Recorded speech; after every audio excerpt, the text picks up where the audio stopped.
فنائك عليك مني سلام الله أبدا ما بقيت وبقي الليل والنهار ولا جعله الله آخر العهد مني لزيارتكم السلام على الحسين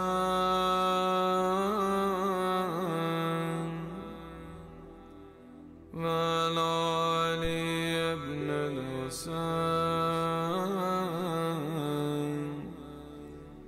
وعلى أولاد الحسين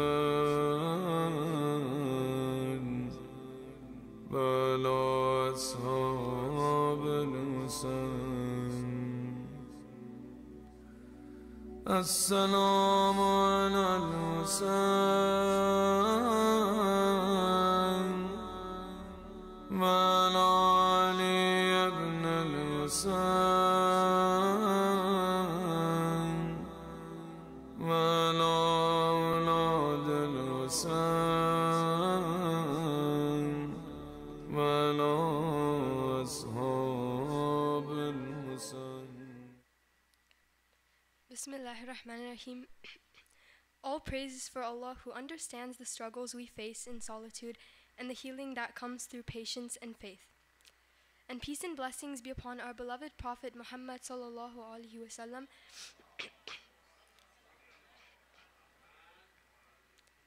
his purified family, and his loyal companions. I remember reading somewhere that Ramadan is like a boot camp, and realize the more I think about it, the more it makes sense. Let's first define what a boot camp is. Usually it's where future soldiers go to prepare for wars and to train themselves for the military. And being in this environment is not very easy. You must wake up extra early to train your muscles and prepare for the most difficultest of tasks that you may approach in future wars. And many people hate this routine. They don't want to wake up at 5 a.m. They don't want to go out in the cold weather and exercise. They just want to be comfortable. Basically, they don't like getting out of their comfort zone. And the saddest part of this all is that it sounds a lot like our Muslim ummah. Similarly, Allah subhanahu wa ta'ala asks us to complete our 5 daily prayers, reflect upon His words, and to improve our characters. But we're simply too busy living our day-to-day lives, whether that be at school, work, or even sitting at home being lazy. What the trainees don't realize in boot camps is that it's not made to torture them. All these uncomfortable acts that may seem like torture are actually to help their future selves. Those that train the soldiers know that doing 50 push-ups or crawling in the ocean is nothing compared to being out in the battle trenches of a real war. And likewise, God knows that standing in prayer for 5 minutes or starving yourself for a few hours is not torture, but really torture is the blazing fires of Jahannam. And Allah's not telling us to do these actions for Him, but for ourselves, to save ourselves from the day where no help will be offered to us. So really, we must mentally strengthen ourselves, because no matter how physically strong we may be, things like instant gratification, money, power, and knowledge can all get a hold of our egos, chaining us to be the slaves of this temporary world, and slowly distract us from our real purpose.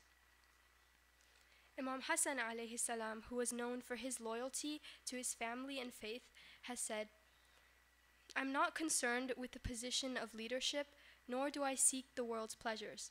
I only wish to preserve the teachings of the Prophet sallallahu alaihi wasallam and uphold the truth."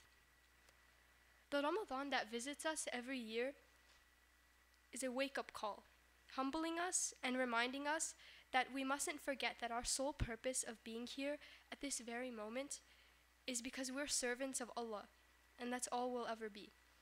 And if we really climb higher on the ladder, we can even be the soldiers of Allah. We can view Ramadan as a boot camp, not to train our bodies, but our souls.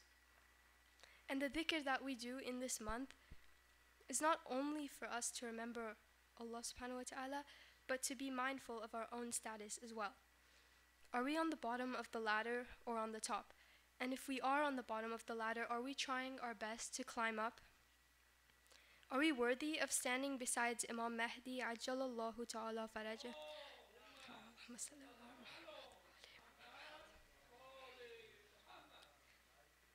And are we worthy of being one of his soldiers?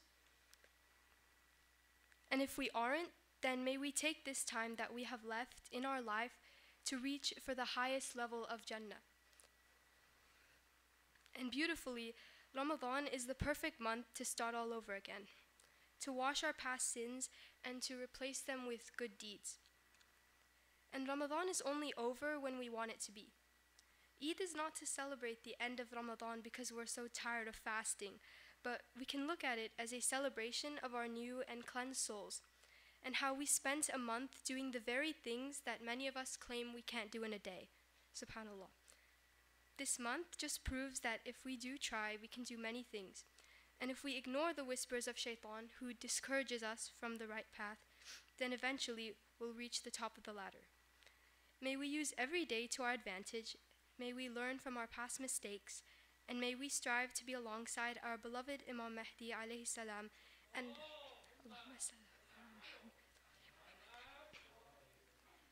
alongside our holy Prophet Muhammad sallallahu alaihi wasallam